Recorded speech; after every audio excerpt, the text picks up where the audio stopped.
Fajar baru saja merayap di balik bukit Purwakarta ketika Dedi Mulyadi berdiri di pinggir sawah yang tanahnya masih basah oleh embun. Di hadapannya, sebuah mesin besar berwarna merah menyala terparkir gagah. Bukan traktor biasa, ini adalah prototipe pertama Bobby Boss, sistem penggerak otomatis yang diklaim dapat mengubah cara kerja petani di seluruh Jawa Barat. Kalau gagal, saya tanggung jawab. Kalau berhasil, ini bisa menyelamatkan banyak petani kecil, gumam Dedi sambil mengusap bagian kap mesin yang masih bau pabrik. Panggilan dari Desa Pesanggerahan. Semua bermula 3 minggu sebelumnya, ketika beberapa petani dari Desa Pesanggerahan datang mengadu. Mereka kelelahan, lahan mereka luas, pekerja makin sedikit, biaya sewa traktor kerap naik. Salah satu petani, Mam Oyon, bahkan menahan air mata. Pak Dedi, panen kami tahun lalu merosot. Tenaga makin kurang. Kalau ada alat yang bisa bantu, walau cuma sedikit, kami akan sangat terbantu. Curahan itu terpatri kuat di kepala Dedi. Pada malam itu juga, ia menelpon tim inovator muda Purwakarta yang sedang mengembangkan teknologi penggerak otomatis untuk alat berat. Namanya BOBI-BOS, singkatan dari Boron Basset Intelligent Boost System. Energi irit, tenaga besar, bisa dioperasikan semi-otomatis oleh petani senior.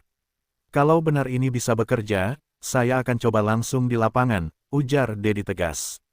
Ketegangan di balik prototipe. Pengerjaan prototipe berlangsung cepat namun penuh masalah. Beberapa kali sistem panas berlebih. Sekali waktu mesin mati sendiri saat dites di bengkel. Aduh Pak Dedi, masih belum stabil.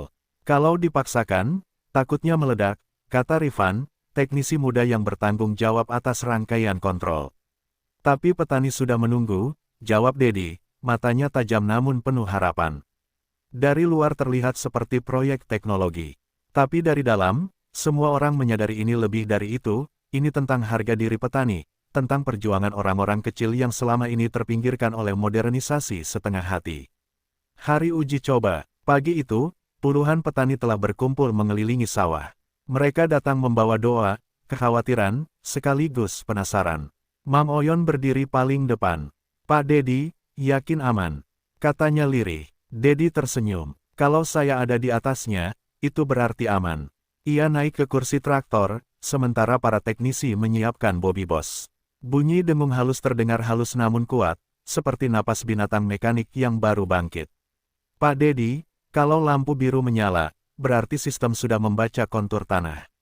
Kalau merah, ya, jangan sampai merah, gumam Rifan, setengah bercanda tapi jelas tegang. Beberapa detik hening, lalu, lampu biru menyala, sorak-sorai petani pecah. Masalah datang tanpa undangan. Traktor mulai bergerak. Awalnya mulus, seperti kapal kecil yang mengarungi lautan hijau. Garis tanah yang dibuka begitu rapi. Para petani saling pandang, tak percaya. Namun saat memasuki bagian sawah yang lebih lembek, Bobby Boss tiba-tiba bergetar hebat. Pak Dedi, sistemnya drop, teriak seorang teknisi. Lampu biru berkedip cepat, lalu berubah merah. Traktor tersendat, suaranya menggeram keras. Tanah di bawah roda belakang mulai ambles. Pak turun, itu bahaya, jerit Mam Oyon. Tapi Dedi malah memegang kendali lebih kuat. Kalau alat ini mau jadi milik petani, dia harus kuat menghadapi kondisi paling berat. Teriaknya balik, mesin meraung, lumpur menyembur, petani menahan napas. Para teknisi gemetar. Dalam hitungan detik yang terasa seperti 1 jam, Dedi menarik tuas manual, menginjak pedal darurat, memberi dorongan ekstra seperti menyuruh seekor kuda besi untuk tidak menyerah. Bobby Boss menggeliat koyak mengentakkan roda depan. Lalu lolos dari kubangan. Mesinnya kembali stabil. Lampu merah mati. Lampu biru menyala lagi. Kerumunan meledak dalam tepuk tangan yang seperti badai. Air mata di tepi sawah. Dedi turun dari traktor dengan pakaian penuh lumpur. Di wajahnya ada kelelahan luar biasa tapi senyum yang sulit dihapus. Mam Oyon memeluknya erat. Kami akhirnya punya harapan lagi, Pak. Beberapa petani bahkan menangis terbuka. Para teknisi pun ikut terharu.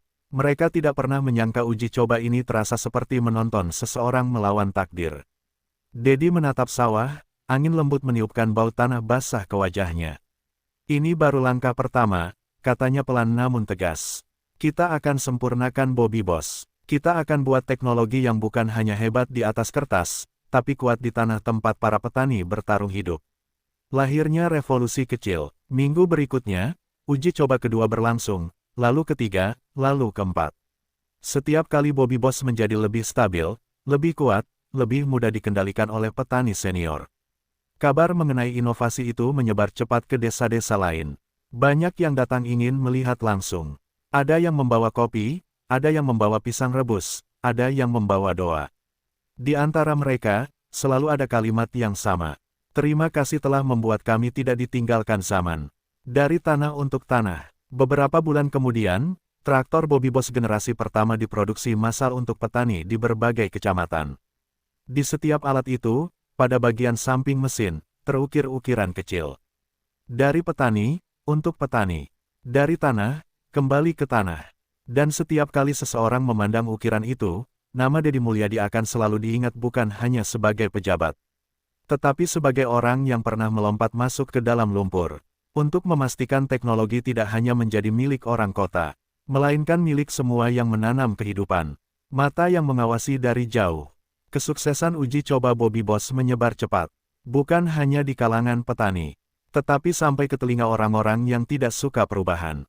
Di sebuah ruangan ber-AC di Bandung, sekelompok pengusaha alat berat duduk mengelilingi meja panjang. Salah satu dari mereka memukul meja. Kalau Bobby Boss berhasil, traktor impor kita tidak laku. Apalagi kalau petani bisa beli dengan harga lebih murah. Yang lain mengangguk. Mereka punya pasar besar dan Deddy baru saja mengguncangnya. Seorang pria berjas gelap mengeluarkan foto uji coba Bobby Boss dengan Deddy di atas traktor, penuh lumpur. Dia pikir dia pahlawan. Kita lihat berapa lama mesin itu akan bertahan. Ancaman itu bukan hanya kata-kata. Sabotase di gudang malam hari. Suatu malam, Rifan teknisi muda mendapat telepon darurat. Sensor keamanan di gudang prototipe berbunyi. Ia bergegas ke lokasi. Saat membuka pintu gudang, jantungnya seperti jatuh ke lantai. Panel kontrol utama Bobby Boss terlepas, kabel dipotong, baut hilang. Ada bekas kaki sepatu, jejak oli yang sengaja disebar, serta bau menyengat bahan kimia. Pak Deddy, ini bukan kerusakan. Ini sabotase, laporan Rifan dengan suara bergetar. Deddy datang 10 menit kemudian. Ia berdiri di depan Bobby Boss yang rusak, wajahnya muram namun tegas.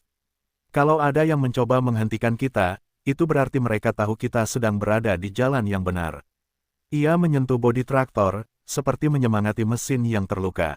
Kita perbaiki malam ini. Jangan beri mereka kemenangan. Tim teknisi bekerja sampai matahari terbit. Uji coba ke-14. Hari itu banyak pihak hadir. Bukan hanya petani, tapi juga wartawan, pejabat, dan beberapa orang yang tampak mencurigakan. Angin berembus kencang di pesawahan Sukamulya. Tekanan meningkat. Semua orang tahu kabar sabotase sudah tersebar. Rifan mendekati Deddy sebelum mesin dinyalakan. Pak, kalau ini gagal, mereka akan tertawa. Deddy menepuk bahu Rifan. Kita tidak bekerja untuk mereka. Kita bekerja untuk orang-orang yang berdiri di tepi sawah itu, katanya sambil menunjuk. Para petani yang menatap dengan degup jantung tak beraturan. Mesin Bobby Boss dihidupkan. Dengungnya lebih halus daripada sebelumnya, seperti suara harimau yang sudah menguasai diri. Traktor mulai melaju. Beberapa meter, stabil. 50 meter, tetap stabil. 100 meter, wartawan mulai mengambil gambar. Dan ketika Bobby Boss memasuki tanah berlumpur tempat yang dulu membuat mesin hampir tenggelam, semua orang menahan napas. Roda berguling, mesin meraung, namun tidak ada yang goyah. Bobby Boss melewati kubangan itu seperti kapal perang yang membelah ombak. Sorak-sorai meledak lagi. Tapi kali ini, bukan hanya petani yang bersorak. Beberapa pejabat ikut bertepuk tangan. Namun di kejauhan, dua pria berjas gelap saling berpandangan, wajah mereka penuh kekesalan. Hadiah dari Mang Oyon. Malam itu, setelah uji coba yang sukses, Mang Oyon mendatangi rumah Deddy dengan membawa sebungkus kain. Pak, ini bukan apa-apa. Cuma sedikit tanda terima kasih. Deddy membuka bungkus itu. Isinya adalah topi caping tua yang sudah diperbaiki dan dirapikan. Caping yang pernah dipakai almarhum ayah Mang Oyon. Beliau dulu sering bilang, kalau ada pemimpin yang mau turun ke sawah, itu pemimpin yang tidak lupa tanahnya.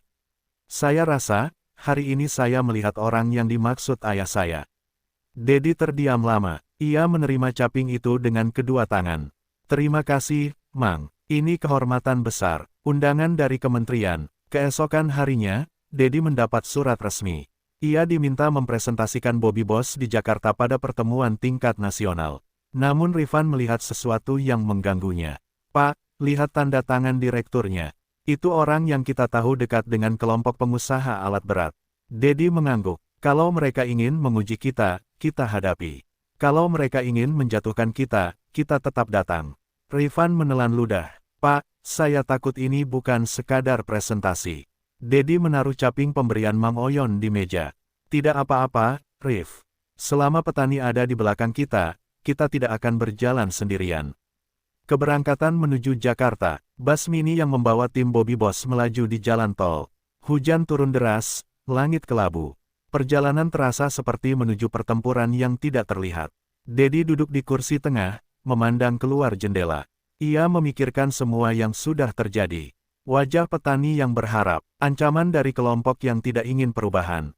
Bobby Boss yang pernah hampir tenggelam, dan caping tua yang kini ia bawa di tas. Pak, kata Rifan pelan, kalau nanti mereka meremehkan kita, apa yang harus kita lakukan? Dedi tersenyum kecil. Kita jawab bukan dengan marah, tapi dengan bukti. Ruang rapat yang terlalu dingin. Gedung kementerian itu megah, namun hawa dinginnya tidak wajar. Ruang rapat besar dipenuhi orang berjas formal, sebagian memandang Dedi dan timnya dengan senyum tipis yang sulit dibaca. Dedi berdiri di podium. Di belakangnya, layar besar menampilkan tulisan BOBIBOS Teknologi Penggerak Masa Depan Petani Indonesia. Baru ia membuka presentasi, seorang pejabat senior tiba-tiba mengangkat tangan. Pak Dedi, sebelum presentasi lanjut, kami dapat laporan bahwa mesin Bapak rusak dan berbahaya. Apa betul? Ruangan langsung gaduh. Beberapa wartawan mengangkat kamera. Rifan sontak pucat. Pak, itu laporan palsu. Itu sabotase yang mereka buat. Dedi menatap pejabat itu tajam namun tetap sopan. Kalau Bapak percaya laporan itu, saya persilakan datang langsung ke Purwakarta. Bobby Boss tidak hanya berfungsi. Ia telah membantu petani membajak lahan yang dulu tak mampu disentuh traktor konvensional. Pejabat lain menyindir, tapi itu baru uji coba kecil, Pak Dedi. Kita bicara skala nasional. Jangan sampai negara rugi hanya karena idealisme. Dedi merapikan mikrofon. Nadanya pelan namun keras. Negara rugi bukan karena idealisme. Negara rugi ketika keputusan dibuat oleh orang yang tidak pernah turun ke lumpur. Ruangan langsung senyap. Senyap yang tebal. Presentasi yang mengguncang. Setelah itu, Dedi memulai presentasi. Ia tidak bicara seperti teknokrat. Ia bicara seperti seseorang yang pernah menanam padi, merasakan retaknya tanah, mencium lumpur yang bercampur keringat petani. Ia memutar video uji coba Bobby Boss. Traktor hampir tenggelam, Dedi melawan kubangan, petani bersorak, lampu biru menyala stabil. Video itu memukul tepat ke hati banyak orang. Kemudian Rifan menunjukkan data teknis. Konsumsi energi lebih kecil, biaya pemeliharaan murah, umur mesin lebih panjang. Sistem cerdas membaca kontur tanah. Para pejabat mulai saling pandang. Sebagian terkesan, sebagian kesal. Di sudut ruangan, dua orang pengusaha alat berat menekan gigi. Kalau ini diterima, habislah pasar kita. Pertanyaan yang menjebak. Setelah presentasi, sesi tanya jawab dibuka. Seorang pejabat yang dikenal dekat dengan produsen traktor impor berdiri. Pak Dedi, bagaimana kalau Bobby Boss dipakai di tanah rawa di Kalimantan? Atau tanah berbatu di Nusa Tenggara? Ada jaminan? Dedi tersenyum. Pertanyaan itu jelas dibuat untuk menjebak. Tentu belum ada jaminan. Bobby Boss lahir dari sawah Jawa Barat. Tapi saya tidak akan bohong demi proyek. Justru itu alasan kami mempresentasikannya di sini. Ia melangkah maju setengah langkah. Saya butuh negara, bukan untuk memberi dana besar, tapi untuk memberi kesempatan. Ruangan kembali hening. Dedi menatap seluruh peserta. Jika teknologi asing bisa diberi ruang bertahun-tahun, kenapa teknologi petani sendiri harus dihentikan sebelum sempat bernapas? Wajah beberapa pejabat berubah. Kata-kata itu menamparkan mereka tanpa kekerasan. Keputusan yang ditunda. Setelah rapat berakhir, Dedi diminta menunggu keputusan di luar ruangan. Suasana koridor panas, meski AC bekerja keras. Rifan mondar-mandir penuh gelisah. Pak, kalau mereka menolak kita, habis semua kerja keras kita. Dedi duduk, menatap caping pemberian Mang Oyon yang ia bawa dalam tas. Rif, kalau mereka menolak, itu artinya kita harus membuat Bobby Boss lebih kuat. Perjuangan petani tidak pernah dimenangkan di ruang rapat, tapi di tanah tempat mereka bekerja. 15 menit, 30 menit, 1 jam, akhirnya pintu dibuka. Seorang staf kementerian keluar dengan wajah datar. Keputusan belum bisa diambil hari ini. Kami butuh waktu. Akan ada evaluasi lanjutan, mungkin dalam 1 atau 2 minggu lagi. Rifan menghela napas kecewa. Ditunda, gumamnya. Tapi Dedi tidak tampak kecewa. Ia berdiri perlahan, merapatkan tangan. Kalau mereka menunda, itu artinya mereka belum bisa menolak. Kita masih punya harapan. Mereka meninggalkan gedung dengan langkah tenang.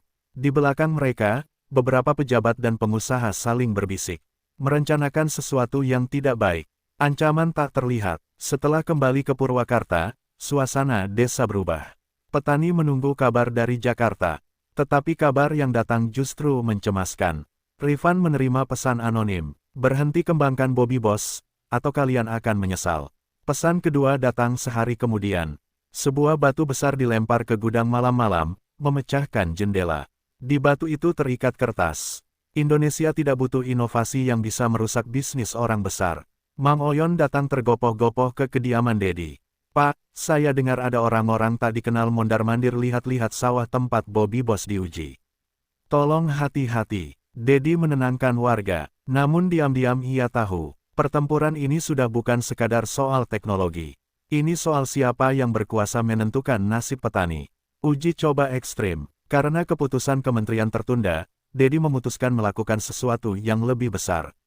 Rif, kita bawa Bobby Boss ke medan yang paling ekstrim di Purwakarta. Kalau berhasil, kita buat dokumentasinya. Tidak ada lagi alasan bagi mereka untuk meremehkan petani.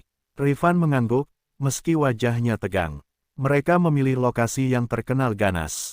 Lahan berbatu di Gunung Lembu, tanah keras bercampur akar liar dan lereng curam. Petani yang mendengar kabar itu datang berbondong-bondong. Pak, kalau Bobby Boss bisa melewati sini, dia bisa dipakai di mana saja, kata seorang petani tua, matanya berkaca. Dedi menaiki traktor. Rifan memastikan semua sistem stabil. Pak, kalau terjadi apa-apa, tarik tuas sebelah kiri. Itu emergency override. Dedi mengangguk. Ia menarik napas, lalu menyalakan Bobby Boss. Mesin meraung. Traktor bergerak menuju tanjakan. Batu-batu besar berjatuhan. Tanah keras seperti menolak didobrak.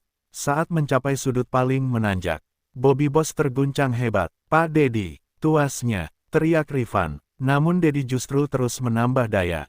Kita tidak datang sejauh ini hanya untuk mundur.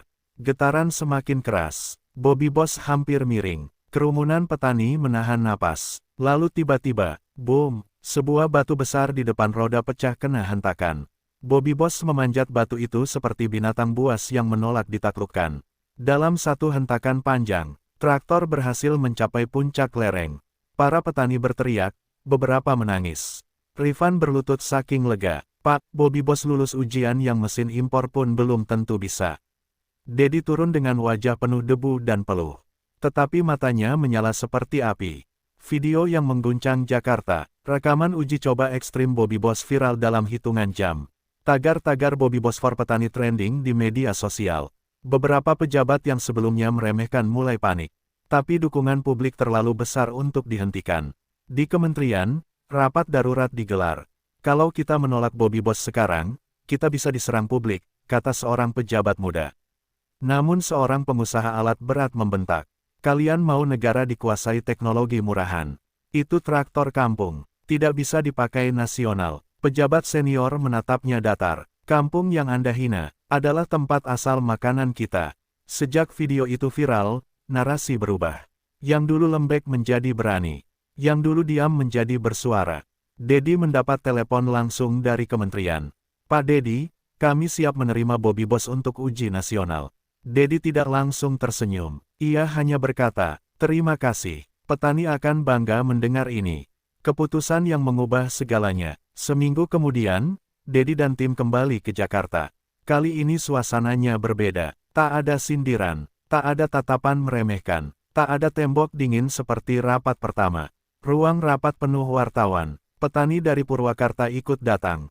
Pejabat senior berdiri dan membacakan keputusan. Setelah meninjau data, bukti lapangan, serta video uji ekstrim yang menunjukkan ketahanan mesin, Kami dengan ini menyatakan, ruangan menahan napas. BOBIBOS resmi diterima sebagai mesin alternatif nasional. Untuk lahan pertanian berbukit, berlumpur, dan berbatu. Petani bersorak, beberapa menangis. Rifan menutup wajahnya menahan haru. Dedi berdiri dengan tenang. Ia menatap para petani yang datang dari jauh. Menatap para teknisi muda yang bekerja tanpa tidur. Menatap pejabat yang akhirnya membuka pintu perubahan. Dalam keheningan emosional itu, Dedi berkata, "Bobby Boss bukan kemenangan saya, ini kemenangan petani, kemenangan anak muda yang berani bermimpi, kemenangan teknologi buatan negeri sendiri." Ia melepas topi caping pemberian Mang Oyon, mengangkatnya tinggi di atas kepala. Dan ini adalah perjalanan baru untuk kita semua. Seluruh ruangan berdiri memberikan tepuk tangan. Di luar gedung kementerian, ribuan petani menunggu. Saat Dedi keluar, mereka mengangkat poster bertuliskan, "Terima kasih telah membuat kami berarti, Bobby Boss untuk seluruh Indonesia." Dan pada hari itu, di jantung ibu kota, sebuah revolusi kecil lahir, bukan dari laboratorium besar, bukan dari perusahaan raksasa, melainkan dari sawah, lumpur, serta tekad seorang lelaki yang tidak pernah meninggalkan tanah kelahirannya. Gelombang kecil yang menjadi badai. Setelah keputusan kementerian diumumkan, nama Bobby Boss mendadak meledak di seluruh Indonesia. Televisi nasional menayangkan liputan panjang. Jurnalis datang bergantian ke Purwakarta. Petani di berbagai daerah mulai mendaftarkan diri ingin mencoba. Namun semakin besar sorotan, semakin banyak pula gelombang penolakan dari pihak-pihak yang merasa dirugikan. Di balik layar, beberapa perusahaan besar alat berat mulai menyusun strategi tandingan. Kalau Bobby Boss terus naik, kontrak kita dengan kementerian bisa dipotong. Kita harus lakukan sesuatu, kata seorang direktur dengan nada dingin. Kita serang dari sisi regulasi. Kita buat standar baru yang Bobby Boss tidak bisa penuhi. Yang lain menimpali. Kalau perlu, kita keluarkan isu keselamatan. Publik bisa digiring ke arah apa saja. Dan badai itu pun mulai berembus. Laporan palsu yang menggemparkan. Beberapa hari kemudian, sebuah berita meledak di media online. Bobby Boss diduga berbahaya, traktor mangkok petani terguling. Judul itu sengaja dibuat dramatis.